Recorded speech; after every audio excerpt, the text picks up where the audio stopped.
All right. This is going to be special. Indira Grace Huerta. Did I do good with that? That was perfect. I've been in Costa Rica a bunch, and I'm amazed at all of the things that you have done, are continuing to do, and just the work you've done is incredibly broad and really very, very interesting. Here are some of those things. Unity Worldwide Spiritual Institute as the certificate program specialist, ordained as a New Thought minister and is seeking dual or ordination with Unity as a, what is UWSI?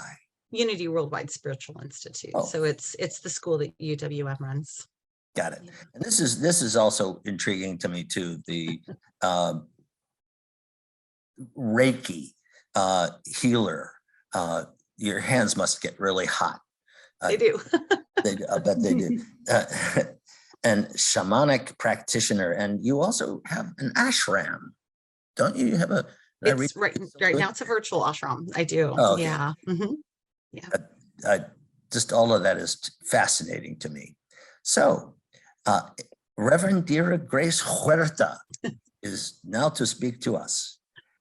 Well, thank you. Thank you. Good morning. Good morning. I'm really, really honored to be here today. I love speaking to this community because you have such a broad wealth of knowledge that goes across the different faiths.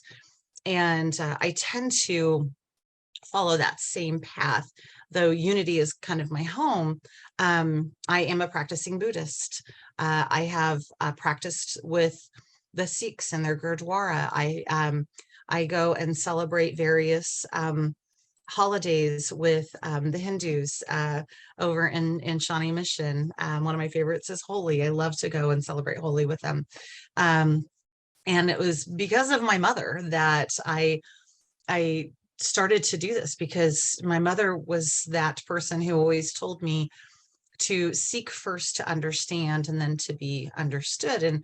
And she meant that for all of humanity, basically. Like, you need to understand everyone before you begin to judge. And so my topic today is actually a little bit in honor of my mother. My mother has been gone. It'll be 10 years this year. And I didn't mean to write this in honor of her. It's just kind of how it all came about. But my topic today is building bridges and longer tables.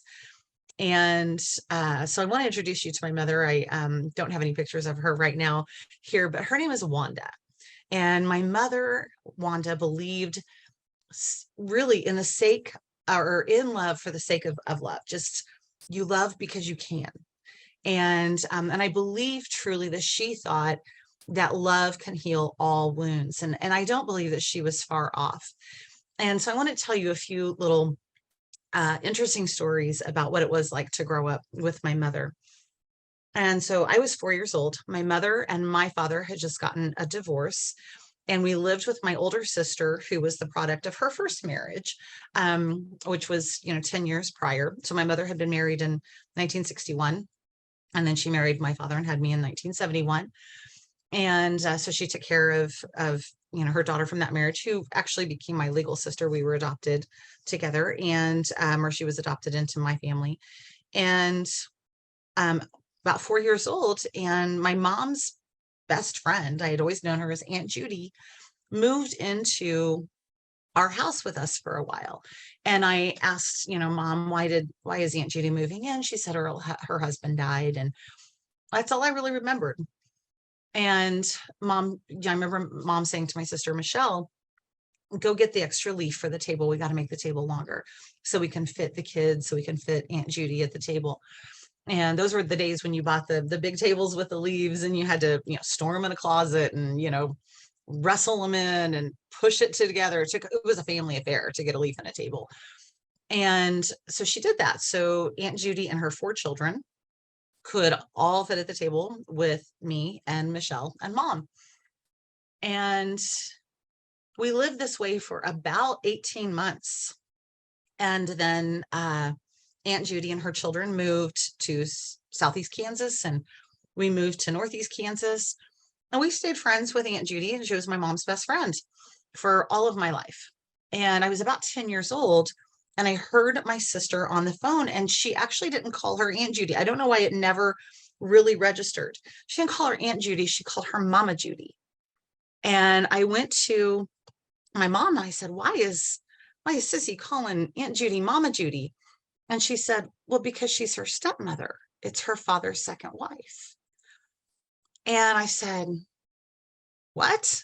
And I just remember it was so weird for my 10-year-old brain, because remember, when you're 10, it's there's this weird dynamic, and you're trying to figure out, do I trust these people? Are they in my life? Are they not in my life? There's a lot of drama when you're 10 years old. And I thought, my goodness, you moved your ex-husband's wife into our house and raised your children together for a while. And my mother looked at me like I was the crazy one and said, well, yeah, her husband had just died. Bill chose both of us. We clearly had great taste. And why wouldn't we come together and raise our children when we both were in need? Your dad had just left, we both needed a little money. We both needed a little time. Why wouldn't we do that? Why wouldn't we create a better village for our kids and for each other? And then when we both were financially viable, we went our separate ways. And they still talked every month. My sister and her stepmother talked every month, and she is still Aunt Judy to this day. And about 4 years later, I had started to have boyfriends. When you're 13, 14, 15 years old, you start having boyfriends. And my mom asked me how my boyfriend was. And I said, I just don't think we should be boyfriend, girlfriend. I don't know what it is, but I think we just make better friends. And I said, but I don't know how to do it, because I really don't want to lose him as a friend. But, all the kids are all saying, once you break up with them, you got to boot him out of your life. You got to hate him. And my mom said, oh, that's just ridiculous. If you welcomed someone into your life, if you gave them love, if you feel love towards them, we don't throw away people. You just have the conversation with them and you renegotiate your relationship with them. And so I learned at a very early age that when relationships end in the format that they were in, you have the opportunity to renegotiate what that format looks like. And so I am friends with many, many exes who are still legitimately friends. I'm friends with their wives and their girlfriends, because my mother taught me not to burn those bridges. She taught me to build those bridges, because we can't have positive influences on each other. We can't love each other if we're too busy building bridges and burning those bridges behind us. Now, my mom had a caveat in there. If they're mean to you, go ahead and burn that bridge. Like, you don't need people that are going to be mean to you. But if you can come to a place of love and compassion and kindness and still honor each other, why not? Because we just don't throw people away. And that was my mom's thing. So there would be times also when I grew up when I would come home from work, because my mom and I kind of lived separate lives. She raised very independent daughters, and we loved each other, and we came together for dinner most nights. But I was off working and things when I was in high school and doing clubs, and I didn't know what my mom was doing with her time. I had no idea. I didn't check her social schedule. And so I would come home from work many, many times, and there would be a slew of my friends sitting around the kitchen table talking with my mother. And I would walk in and they'd be like, oh gosh, it's 8:30 already. Because, I got off work at 8 and it took a little bit of time to get home. We got to go. See you tomorrow at school. And they just run out the door. And I'm like, what was that? What's going on? And I said, oh, they just wanted to talk. one of them's having problems at home, and, another one is, just scared about the future. And so they just wanted to talk. And so my mother's table became this really safe place where my friends could come and get advice. And I could too. It wasn't just for my friends, but it was for any of us. She always kept those extra leaves in the table. It just became a permanent part of the table. And she always had a pot of coffee. She always had soda for the kids, and they could come in and feel welcomed and feel heard. And so in September of 2013, my mother was diagnosed with pancreatic cancer, and she died 6 days later. It was very, very sudden. And as what happens when you lose someone, you begin to get messages of so sorry for your loss. My messages were very, very, I still had that, but I got messages of how my mother had influenced people in their lives. And a couple of them that really hit me. One, she was my best friend. We were best friends all through grade school, junior high, and high school. And she said, "Do you know that your mother never missed a choir concert that I did?" I was like, I wasn't aware she went to any choir concerts when we were growing up. She said, "My mother stopped coming, and your mother didn't miss a one." And which means that many of my friends who were in choir thought that my mother was there for them. And so they would always go up to her and say, "Thank you for being here, Wanda. Really appreciate you." And my mother was a trained opera singer, and she would always comment that on, their ability to sing, and just, was amazing. Another message that I got that really, really stayed with me, obviously, because I'm telling it today, was a girl I hadn't really spoken to since the 7th grade. She was kind of a mean girl after 7th grade. And I just couldn't be around the mean girls. But in the 7th grade, I had invited her to this non-school dance that I had been invited to. And her and 3 or 4 other girls. So my mom had a carload of girls, took us all to the dance. And when the dance was over, she decided to take us out to one of those 24-hour truck stops. It's like 11 o'clock at night. And we are all, in our formal gowns, and we're feeling all kinds of adulty, as, 13-year-olds. And we're sitting at this big long table in a 24-hour truck stop, eating French fries and drinking Dr. Pepper. And my mother is asking us all about the dance. And so some of us are kind of whispering and talking about like our little experiences. And my friend Chrissy, who's no longer a mean girl, by the way, but she was in junior high and high school. She told my mom, "I know you're going to think this is silly, but I really think I fell in love with this boy at this dance. It was love at first sight. My heart fluttered. I got butterflies in my tummy. And there was just something about him."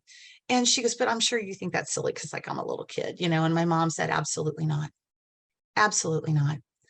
She said, "I think 13-year-olds have a great, great ability for great love in this world, because your love hasn't been jaded by pain and by heartbreak." She said, "There's no distrust in your love. You just throw it out there and you say, 'Here's my love, take it and love me back if you will.'" And she said, "No, Chrissy, I think that you have a great capacity for love." And she says, "It doesn't matter how old you are." And that stayed with Chrissy for 30 years, over 30 years. She said, "Your mother made me feel validated that a 13-year-old could love," because so often the adults of our time would say, "It's just puppy love. You'll get over it. It'll be fine." And my mother said, "No, it's okay to have a little broken heart because he didn't respond the way you wanted him to. And yes, you did love him." And so I think about my mother and how she taught through example, building bridges, longer tables, and these lifelong connections that followed her well after she stopped breathing on this world, or in this world. And my mother was not a happy person. My mother suffered from clinical depression, and she was not medicated because we didn't do a lot of great medicating at the time. It was the 80s. And the medication wasn't It wasn't kind to you. And she had a lot of PTSD that was untreated. And so my mother was a very unhappy person, but she knew the value of love. And so on a grand scale, what my mother did may not have changed the world, but it may have, because studies indicate that the average person meets 10,000 people in their lifetime. Think about that for a minute. You will have probably met around 10,000 people in your lifetime, even if it's just in passing. And my mother was pretty average, but she was human. So not every encounter is like the messages that I received after she passed. But I believe that she embodied Mother Teresa's advice to all of us, which is never worry about numbers. Help one person at a time, and always start with the person nearest you. And in my mother's mind, I don't believe that she thought she was helping them. She wasn't there giving advice like Lucy and the Peanuts. My mother was just simply connecting with them. And she looked them in the eye, no matter how old they were, clearly, listened with their whole heart, validated their feelings and their experiences and their lives. And so I like to use my mother as our example. When I look at our world right now, I feel that we live in a really divided world that is connected by social media and technology. What divides us is the illusion of separation. Now, often when we talk about the illusion of separation, we actually are speaking of that we have the illusion of our separation from God. But it also applies to humanity, because we look at things like language, nationality, skin color, political party, sexual orientation, ideologies, mental health diagnoses, geography, and many, many more things. These are the reasons that we choose to separate ourselves from each other. But in the end, they're really all illusions, aren't they? They are as important to our divinity and our connection as what kind of car we drive, or what kind of music we listen to, or what kind of salsa we eat. They don't matter in the grand scheme of divinity. In the realm of creation, those things, those ideologies and nationalities and language, they're impermanent.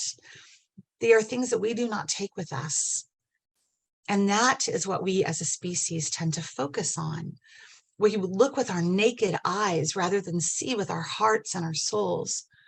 When we see our differences instead of our similarities, we then push out those that are different. I watched Sesame Street. How many in here watched Sesame Street when you were little, right?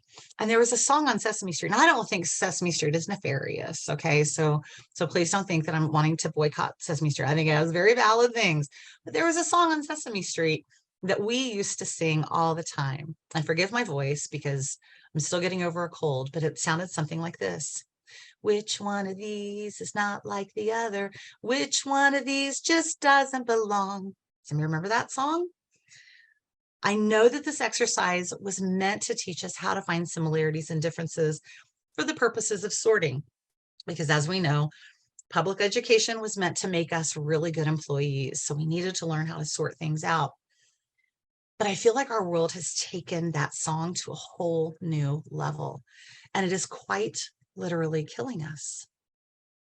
The Center for Disease Control says that social connectedness is the degree to which people have and perceive a desired number, quality, and diversity of relationships that create a sense of belonging, of being cared for, of being valued and supported.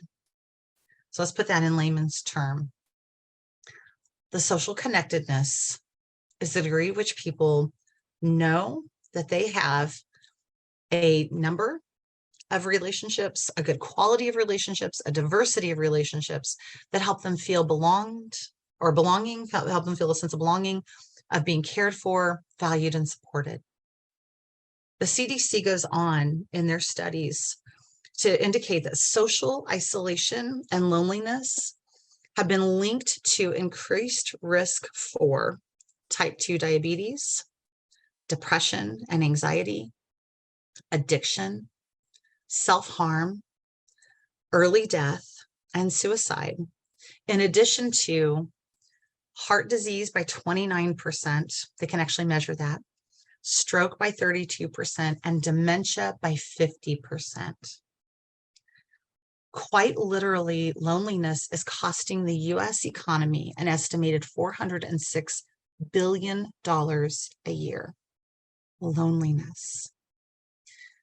And it is another $6.7 billion in Medicare costs for socially isolated older adults. We are looking at almost $470 billion for something that can be fixed with as simple as a weekly coffee or a weekly meeting together. Further, the CDC says that characteristics of social connectedness are meaningful and regular social exchanges. So you guys meet once a week here on Sunday. That would be regular, and it is meaningful. A sense of support from friends, family, and others in the community. Most of my family is on the other side now.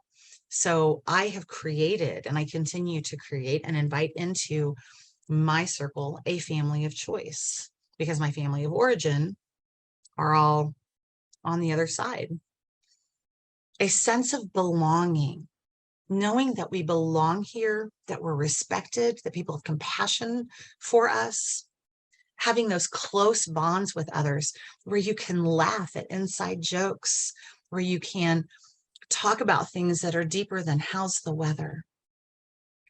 Feeling loved and cared for, valued and appreciated. Having people come to you for advice, or I wanted to share this story with you because I knew you would appreciate it, and having more than one person to turn to for support. People with stronger bonds, those stronger social bonds, have a 50% increased likelihood of survival than those who have fewer social connections, 50%. And these social connections can also help you improve. Let's look at it from us, from our perspective, not just the others, but also from us, can help us improve our ability to recover from stressful events, anxiety, and depression. Social connection promotes healthy eating within ourselves and others, more physical activity, and a healthier weight. Social connections improve sleep and a greater quality of life, and they prevent death from chronic diseases. And so how do we address all of this and save lives too? We establish and maintain social connections by devoting time and attention to develop and maintain relationships. Regular contact with others helps build social connectedness. I feel like COVID made us all feral Gen X kids all over again. I remember seeing the memes that said, I'm a Gen X kid, I'm built for this. And I felt that way because, we were the latchkey kids, we were the original latchkey kids, but there were the generations after us and the generations before us were struggling. I have a friend who's a Gen Xer who lives in Portland, and she will tell me it's been 3 weeks since I've had any social connection other than you on the phone. 3 weeks, because she's so isolated. And I got to thinking about that. Oh my goodness sakes, we had 3 years of it, and she's still going through weeks and weeks at a time before she can get. And she goes to meetups, like she's very, very active. But it's sometimes hard to break into established social groups. And sometimes it's hard to find those groups with shared interests and values and goals, but finding those foster that sense of belonging. And so some of the things that we can do is we can reach out, volunteer. I have a friend whose father, after he retired, decided to become a master gardener. And so he went through master gardening school, and now what he does is he helps the people on his block with their flower beds and their tomato plants, and and he helps them with their grass, and in the process he's gotten to know many of them. He recently had a dementia diagnosis, And the doctors indicated that he needed to maintain this socialization that he himself created just to help stave off the dementia to move that much faster. So in 2022, we began to hear a quote, and the quote, I had to go back and research it. The quote was actually made by Jose Andres, who is a visionary, a humanitarian, a chef, and an artist. And he actually created a watercolor entitled this. And then I think as a nation, we just grabbed it. And it was build longer tables, not higher walls.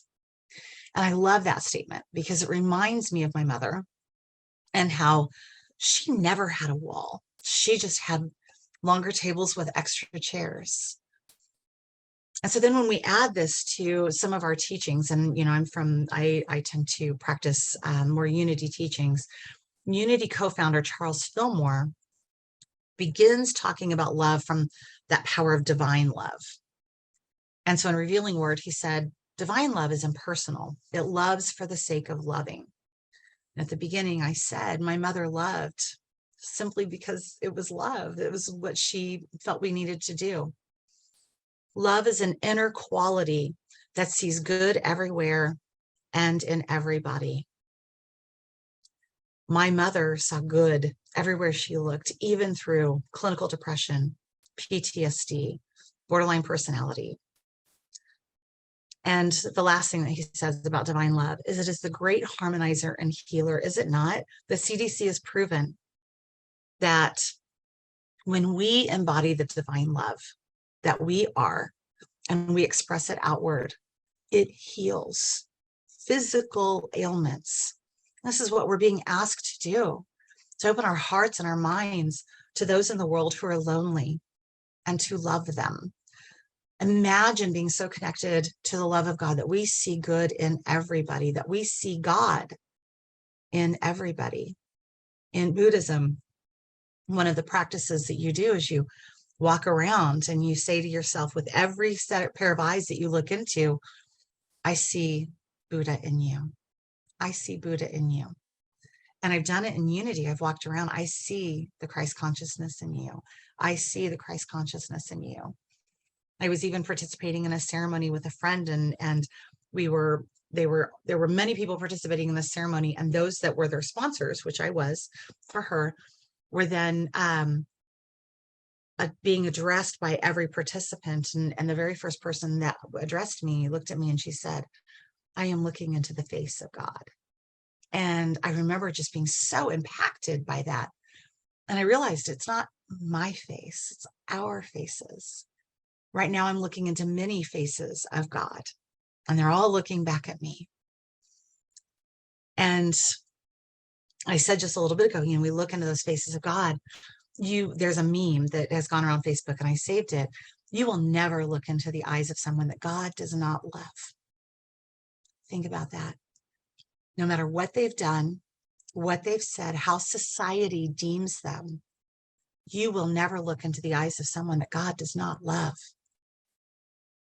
They are an expression of God. You are an expression of God.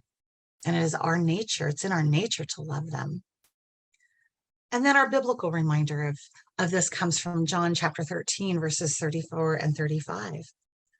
And it says, I give you a new commandment, that you love one another. Just as I have loved you, you should also love one another.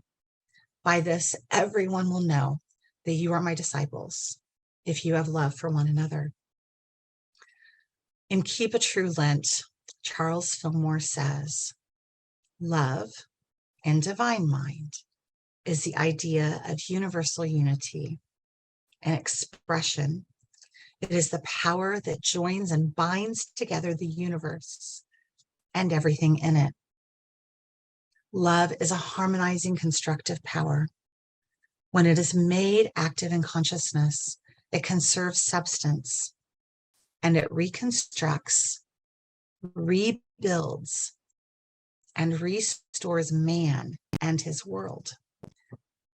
So let's simplify that.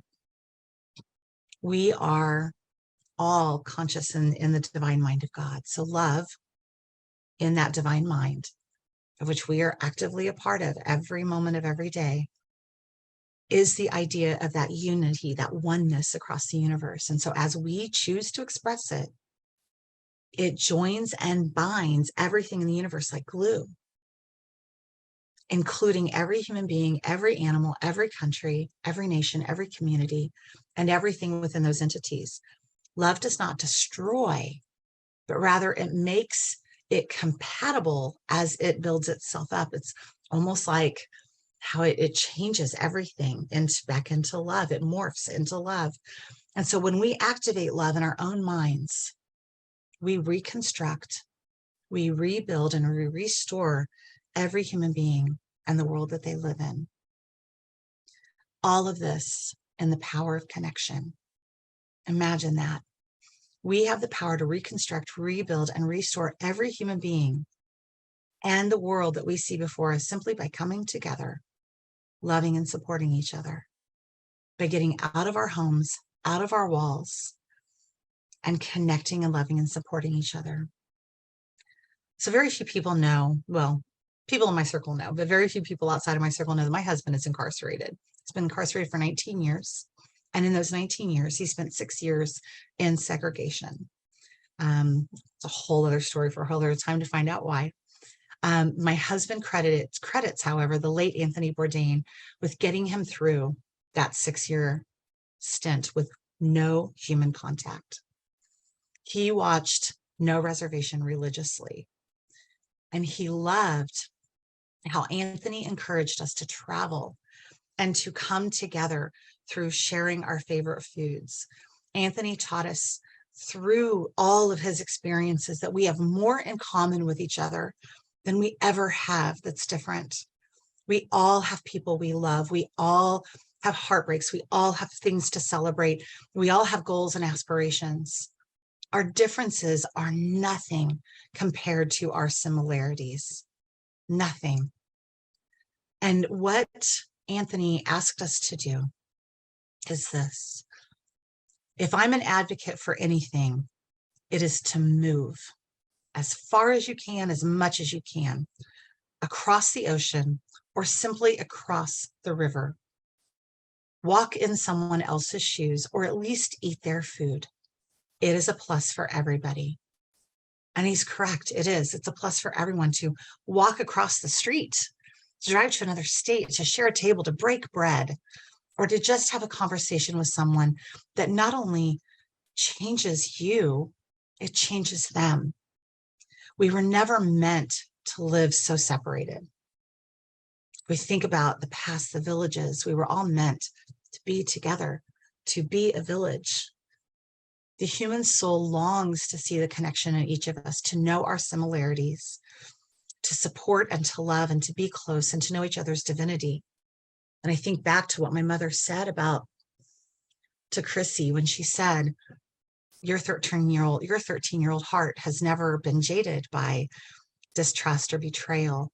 Maybe that's what's keeping us from connecting. And maybe it's time to call in that healing, harmonizing power of love within our own hearts and learn to trust again. And then go out and build those bridges and those longer tables, because these actions do lead to lifelong connections that absolutely can save lives. Thank you.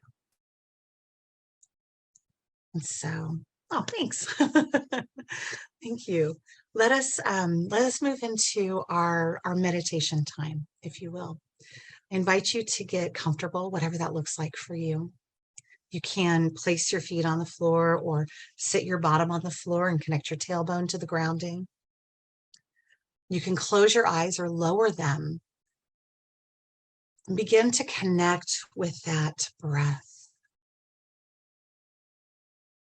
You recognize that as I breathe, the divine power within me breathes through me. So I allow that divine power to spread through my entire body with each breath that I take.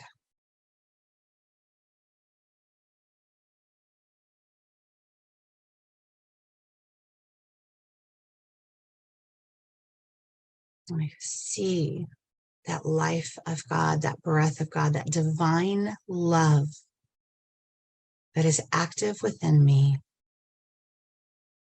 permeating every organ, every cell, every tissue, every bone in my body, helping me to remember that I am the embodiment of divine love. Any wounds, any mistrust, any fear is healed and harmonized by that love.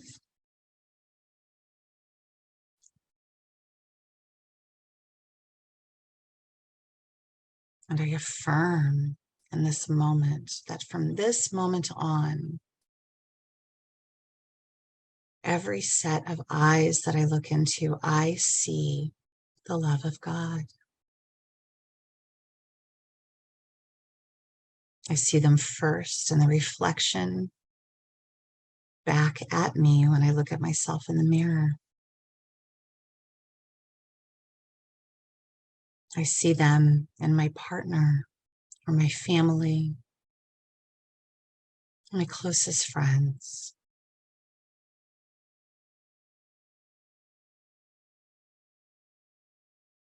I see the eyes of God looking back at me and those that I work with, and the cashier at the grocery store, or the teller at the bank, and the person jogging down the street. I even see the eyes of God reflected back at me when I look at the driver who cut me off just a few minutes before.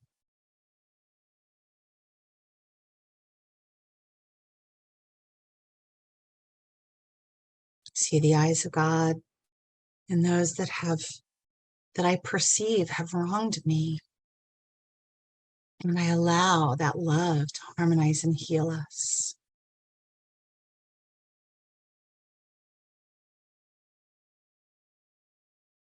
And I see those eyes of God in every face that I don't recognize, but has the potential for becoming a friend.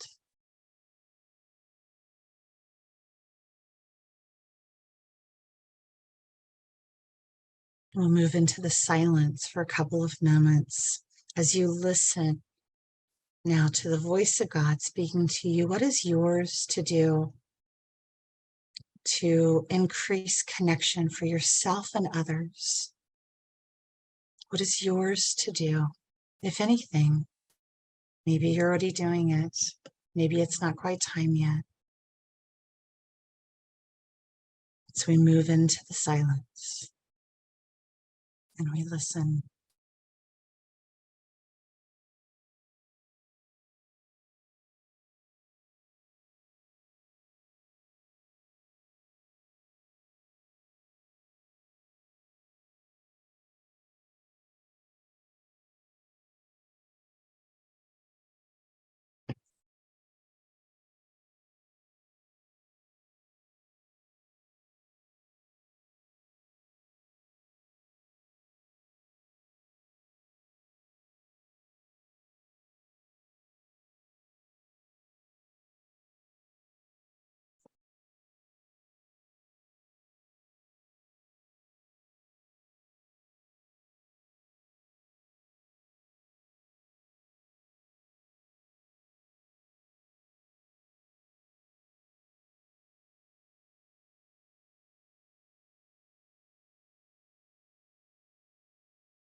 If you take a nice deep breath and come back to this moment, begin to wiggle your fingers and your toes.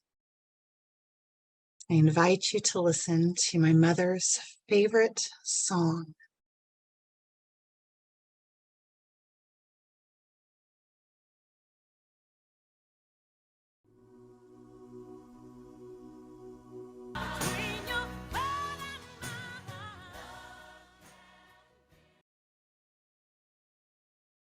Thank you for that. My mother loved that song, and I was going to play it at the beginning, but I was afraid I was going to cry. So, so thank you for listening to it at the end, and thank you for listening to the message today.